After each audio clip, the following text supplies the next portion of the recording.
si tu ne connais pas l'importance de l'Église de Christ dans ta vie, tu passeras à côté de beaucoup de choses.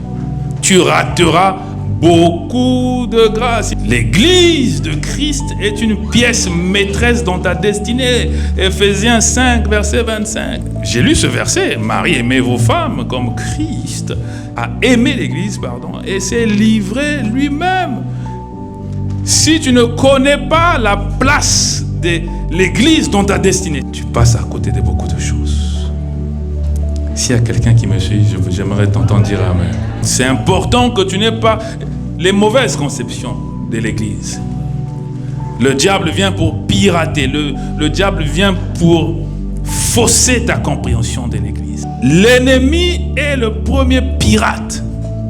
Il est là toujours pour falsifier la parole de Dieu. Il est là pour falsifier ce que Dieu a dit.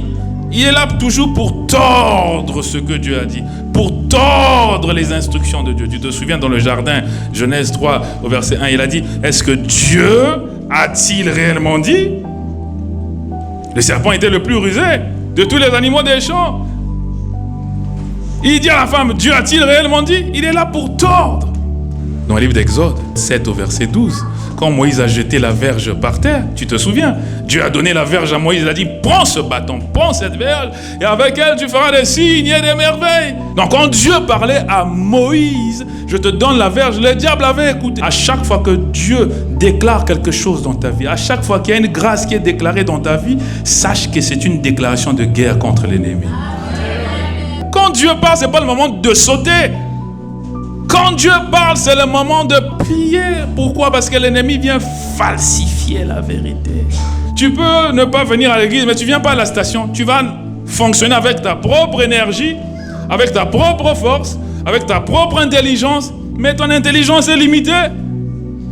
Ta force est limitée. Il a dit, ce n'est pas par votre force, ce n'est pas par votre intelligence, mais c'est par mon esprit. Ton irrégularité dans les activités de l'Église contribue à la décroissance de l'Église de Christ. Hébreux 10 au verset 25. N'abandonnez pas vos assemblées. L'Église te prépare pour le jour du Seigneur. Quand bien même tu es tombé dans le péché, tu as fait n'importe quoi, ne fuis pas l'Église.